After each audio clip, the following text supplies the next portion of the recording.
Stage 4 మోకాళ్ల అరుగుదలకి నొప్పి లేకుండా కీళ్ల మార్పిడి ఆపరేషన్ చేయబడును. Doctor Ramesh Gajula, endoscopic spine ortho surgeon and pain physician, Panacea spine pain ortho and sleep centre, Uppal, Hyderabad.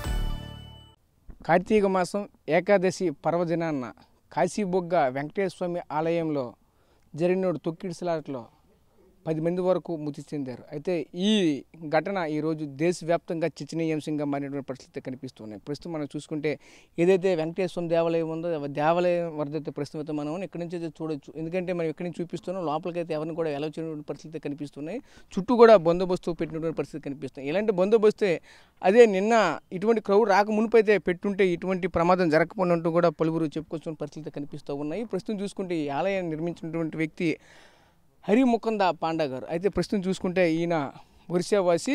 ఈయనకి ఇక్కడ ఎప్పటి నుంచో అలా తాత తండ్రుల నుంచి కూడా ఈ యొక్క ప్రాంతంలో నివాసం ఉంటున్న పరిస్థితి కనిపిస్తున్నాయి. ప్రస్తుతం మనం ఉన్నటువంటి ప్లేస్ కూడా సుమారుగా 40 ఎకరాల వరకు కూడా ఉంటుంది. ఈ 40 ఎకరాల్లో సుమారుగా 10 నుంచి 12 ఎకరాల్లో ఒక ఆలయాన్ని కూడా నిర్మించినారు. ఎందుకంటే ఒకనొకప్పుడు వెంకటేశ్వర స్వామి ఆలయానికి వెళ్తే, తిరుమల తిరుపతి వెంకటేశ్వర స్వామి ఆలయానికి వెళ్తే అక్కడ సరిగా దర్శనం కాలేదని ఒక భావోద్వేగానికి గురై ఇంటికాడికి వచ్చి తల్లికి చెప్తే ఆ తల్లి, నాయన ఏం చేస్తారంటే ఈరోజు ఇలా జరిగింది కనుక మనకి ఉన్నటువంటి ఎలా మనకు ఆస్తిలో వెళ్ళిపోన్నాయి కనుక ఈ కారణం చేత మనం ఏదైనా సరే ఒక గుడిని నిర్మించి ఆ వెంకటేశ్వర స్వామి దర్శనం అందరికీ కూడా కల్పించాలని ఒక దైవ చింతనతో ఈ యొక్క ఆలయం కూడా నిర్మించిన పరిస్థితి కనిపించింది. ఇదే క్రమంలోనే ప్రతిరోజు అలాగే ప్రతి వారం కూడా వేలాది జనాలు అయితే ఈ యొక్క ప్రాంతానికి అయితే వస్తున్న పరిస్థితులు కూడా కనిపిస్తూ ఉంటాయి.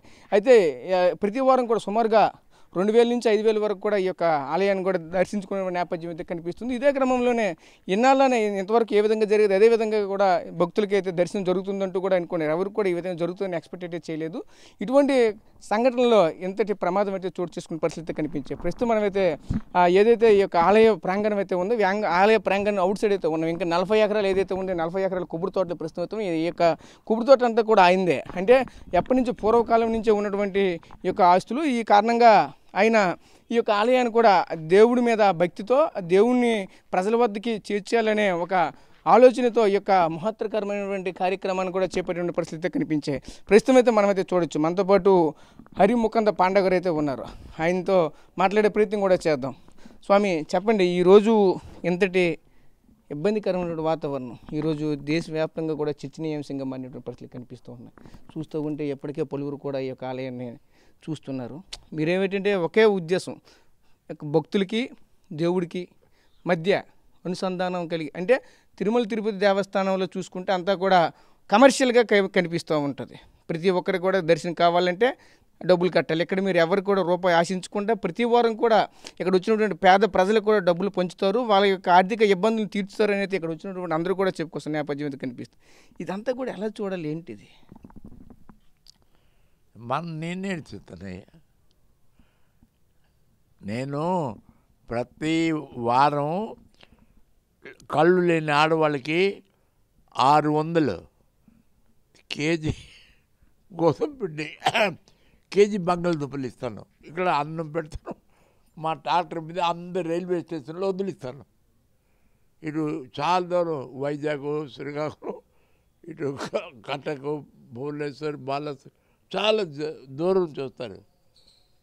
3 గంటల వరకు ఇక్కడ వంట అవుతుంది. ఇక్కడే వచ్చిన వాళ్ళకి అందరికి అన్నం పెడతాం.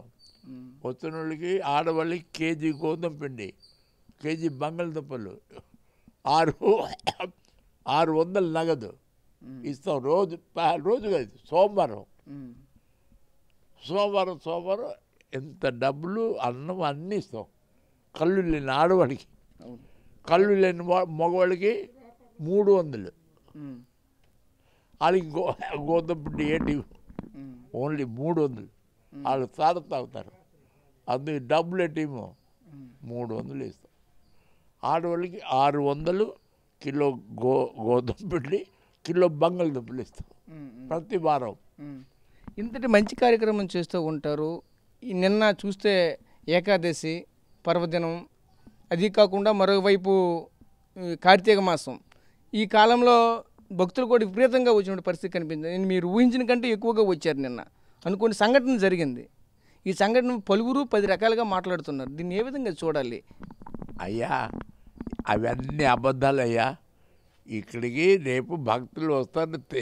నేను వెళ్ళి అక్కడ దగ్గర ఉన్నాను, అందరికీ లోపుకి వెళ్ళి దేవుడి దర్శనం చేయమన్నాను. ఇక్కడ 10 బస్తాలు బియ్యము వంట చేసి అందరికీ అన్నము డల్మా ఇస్తే తిండి పెట్టి వెళ్ళిపోండి. హలో ఎక్కడి నుంచో ఒక్కసారి వచ్చారు జనము, మరి కంట్రోల్ చేయలేకపోయాను. నేను పోలీసు వాళ్ళు ఎవరు చెప్పలేదయ్యా, అబద్ధాలు ఎందుకు చెప్పాలా? పోలీసు వాళ్ళకి ఎవరు చెప్పలేదు, నేను కంట్రోల్ చేయలేకపోయాను. తర్వాత పోలీసు వాళ్ళు వచ్చి అన్ని కంట్రోల్ చేశారు, జనం అంతా వెళ్ళిపోయారు. గొడవ అయిందని నాకు తెలియదయ్యా. అవును, మీరు గుడి ఎప్పుడు నుంచి నిర్మాణం ప్రారంభించారు? ఇప్పటికి కూడా కన్స్ట్రక్షన్లోనే ఉందంటున్నారు. 15 సంవత్సరాల నుండి చేసాం అన్నీ. దానిలో కళ్యాణ మండపం అంటే పెళ్ళిళ్ళు చేసుకోవడం ఫ్రీగా, బీదలు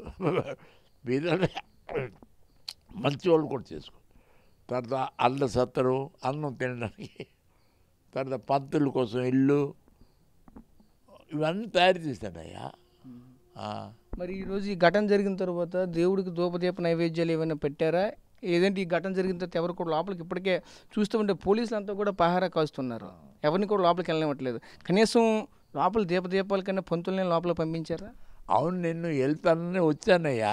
నేను గుడికి దగ్గర వెళ్ళి తలుపు తీసి అన్ని రైట్ చేస్తా వస్తే అందరు పోలీసు వాళ్ళు ఇక్కడ ఉన్నారు, బాధపడతారు ఎందుకంటే అని మరి వెళ్ళలేదయ్యా. మరి వీళ్ళు దీపధూప నైవేద్యాలు స్వామివారికి ఏం లేవు? నాకు తెలీదు కదా, నాకు ఇంతవరకు తెలీదు.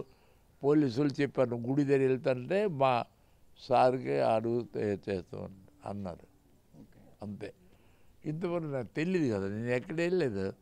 రాత్రి పడుకున్నాను, తెల్లలేసి ఒకడికి వచ్చాను స్నానం చేసి గుడి దగ్గర వెళ్తాను. మరి గుడి దగ్గర పోలీసులు అంత కాపులు కదా, ఎందుకు వెళ్తాను, ఊరుకుని కూకోను. ఇంతటి మహత్తర కార్యం మీరు చేయడానికి ఎలా మీకు ఆలోచన వచ్చింది? చూస్తూ ఉంటే కొన్ని కోట్ల రూపాయలు ఎక్కడే పెట్టుబడి పెట్టి ప్రజలందరికీ కూడా నేరుగా సాక్షాత్ వెంకటేశ్వర స్వామి వారిని దైవ దర్శనం కల్పించాలని చూస్తే గుడి కూడా అవతల వైపు వెంకటేశ్వర స్వామి గుడికి, అవతల వైపు పూరి జగన్నాథ స్వామి గుడికి మధ్యలో కనిపిస్తూ ఉన్నది. అక్కడ ఉన్నటువంటివన్నీ కూడా వెంకటేశ్వర స్వామి టీటీడీలు ఎలా ఉంటే అలా కనిపిస్తూ ఉంటుంది. కానీ గుడి గోపురాలు చూస్తే ఇక్కడ మనకి పూరి జగన్నాథ స్వామి ఆలయాన్ని తలపిస్తూ ఉంటుంది. చూస్తూ ఉంటే కలర్ మారవచ్చు, కానీ ఆ యొక్క ఆకారం అయితే అలా కనిపిస్తుంది. అంతా ఎలా మీకు దానిలో జగన్నాథ్, బలరాం, సూత్ర అందరు గుడి, ఆ గుళ్ళో గుడి ఉంది, ఆ 10 అవతారాల గుడి ఉంది. దానిలో రాధాకృష్ణ, రామ, లక్ష్మణ, సీత అందరు 10 అవతారాల గుడి ఉంది. దానిలో పెద్ద పెద్ద గుళ్ళు. మరి మహాలక్ష్మి నా తల్లి, మరి శ్రీదేవి, భూదేవి అన్ని గుళ్ళు ఉంది దానిలో. మొత్తం 20 గుళ్ళు ఉంది ఒకే జాగాలో. అందరు దర్శనానికి వస్తారు. మహాలక్ష్మి, శ్రీదేవి, భూదేవి, శ్రీనివాస, వెంకటరావు అందరు గుళ్ళు. మరి భక్తుల దగ్గర నుంచి విరాళం ఏదైనా సేకరిస్తూ ఉంటారా? అక్కడ ఉండి ఏమైనా పెట్టారా, లేదంటే టికెట్ ఏమైనా అటువంటివి ఏమైనా ఉంటాయి ఇక్కడ? భక్తుల దగ్గర నయా పైసా మాకు వద్దు, మేము పెడతాం. హుండీ పెట్టాం, అది రివాజు కదా. ఆ హుండీ 2 పెట్టాం. ఆ 2 హుండీలో భక్తులు డబ్బులు వేస్తారు. మేము బ్యాంకులకు పిలిచి ఒకరోజు హుండీలు తీస్తాం, ఎంత డబ్బులు అని బ్యాంకులో కట్టిస్తాం. ఎక్సైజ్ బ్యాంక్ వాళ్ళకి పిలుస్తాం, వాళ్ళు వచ్చి డబ్బులు ఎక్కడతారు. 1,00,000 2 లక్షలు ఎంత అయితే ఆ దేవుడి పైన కట్టిస్తాం. వెంకటేశ్వర స్వామి ఫ్రమ్ హరిముకుంద పండ, కింద పేరు ఏముంది తెలుపుతారు. అది ఆ హుండీలో డబ్బులు ఇప్పుడు ఎన్ని లక్షలు ఉంది. పైసా ముట్టుకోదు, అన్నీ ఉండి దేవుడి పేర్ల, వెంకటేశ్వర దేవుడి పేర్ల. వెంకటేశ్వర స్వామి కేరప్ హరిముకుంద పడ. మరి కేరప్ లేకపోతే ఎలాగా? ఇప్పుడు స్వామి కాలనీ అంతే. ఎవరు ఏం లేదయ్యా, పిచ్చోడు ఏం లేదు. నిన్న ఏంటి జనం వాళ్ళకి వచ్చారు ఇలాగైపోయింది. లేకపోతే ఇన్నాళ్ళు బాగా నడిచేది, అందరూ ప్రసాదం తింటారు, అందరూ అన్నం పెడతాం, కడుపుంటా ఏం లేదు.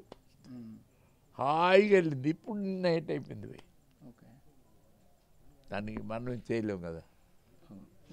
దైవ నిర్ణయం. అంతమంది వస్తారని తెలీదు, అంతమంది భక్తులు. మేము వంట 10 పెద్ద పెద్ద దీనిలో వంట చేసాం, డల్మా ఇవన్నీ అందరికి వాళ్ళకి అయిపోయింది. అందుకంటే సో చూసాం కదా, హరిముకంద పాండా గారు మనతో ఒకటే చెప్పుకొస్తున్నారు. చూస్తూ ఉంటే ఆయన కూడా ఒక భావోద్వేగానికి గురవుతున్నటువంటి పరిస్థితులు కూడా మనకైతే కనిపిస్తున్నాయి. ఏమీ తోచలేని పరిస్థితి, ఏమీ చేయలేని పరిస్థితి. నేను చూస్తే నా వయస్సు 95 సంవత్సరాలు పూర్తయినది. 96వ ఏటలో ప్రజెంట్ నేనున్నాను. ఇటువంటి సందర్భంలో నా తల్లి కోరిక మేరకు నాకు ఏదైతే ఆ వెంకటేశ్వర స్వామి దర్శనం నాకు ఆ రోజు జరగకపోవడంతో ఈరోజు నేను ఈ ఆలయాన్ని ఈ విధంగా నిర్మించాను. భక్తులందరికీ కూడా స్వామివారి దర్శనం సాక్షాత్తుగా కనిపించాలనే ఈ యొక్క ఆలయాన్ని నిర్మించాను. దాంతోపాటు అక్కడ పూరి జగన్నాథ స్వామి సంబంధించినటువంటి బలభద్ర సుభద్ర జగన్నాథ సమేత ఏదైతే ఆలయం ఉందో ఆ ఆలయాన్ని పోలినటువంటి ఆలయం ఇక్కడ చూస్తూ ఉంటే ఒక స్పెషల్ అట్రాక్షన్గా కూడా కనిపిస్తూ ఉంటాయి. అంతేకాకుండా సుమారుగా 20 దేవతలు ఇందులో నిమగ్నమైనటువంటి పరిస్థితి కనిపిస్తూ ఉన్నాయి. 20 దేవతలకు సంబంధించినటువంటి దేవతామూర్తి విగ్రహాలను కూడా ప్రతిష్ఠించానంటూ కూడా చెప్పుకొస్తున్నారు. అదేవిధంగా దశావతారాల్లో ఉన్నటువంటి ఏవైతే దశావతారాలు ఉన్నాయో వాటిని కూడా ప్రతి ఒక్క అవతారంలో ఉన్నటువంటి విగ్రహాన్ని కూడా ఇక్కడైతే పూర్తి చేసామని చెప్తున్నారు. అయితే ప్రస్తుతానికి ఈ యొక్క విషయం అయితే నిన్న జరిగినటువంటి ఘటనతో దేశవ్యాప్తంగా సంచలనంగా మారినటువంటి ఈ కాశీబొగ్గ వెంకటేశ్వర స్వామి ఆలయం అయితే ప్రస్తుతం నిర్వాహకులుగా ఉన్నటువంటి హరిముకంద పాండా గారు మనతో ఈ యొక్క విషయాలన్నీ కూడా చెప్పుకొస్తున్న పరిస్థితి మనకు కనిపించాయి. ప్రస్తుతం మనం చూసుకుంటే ఆయన కూడా చాలా దిగులుగా ఉన్నటువంటి పరిస్థితి ఉంది. ఎందుకంటే ఈ వయసులో కూడా ఏం చేయాలో తోచలేనంటున్నారు అంటూ మరొక వైపుతో మనతో పాటు చెప్పుకొస్తున్నారు. ఏం జరుగుతుందో మరి చూడాలి. కెమెరా పర్సన్ నాయుడుతో రాజేష్, RTV, శ్రీకాకుళం నుంచి. Local to global news at your fingertips. మీ చేతిలో ఒక ఆయుధం. డౌన్లోడ్ రా TV app. Media legend Ravi Prakash is back.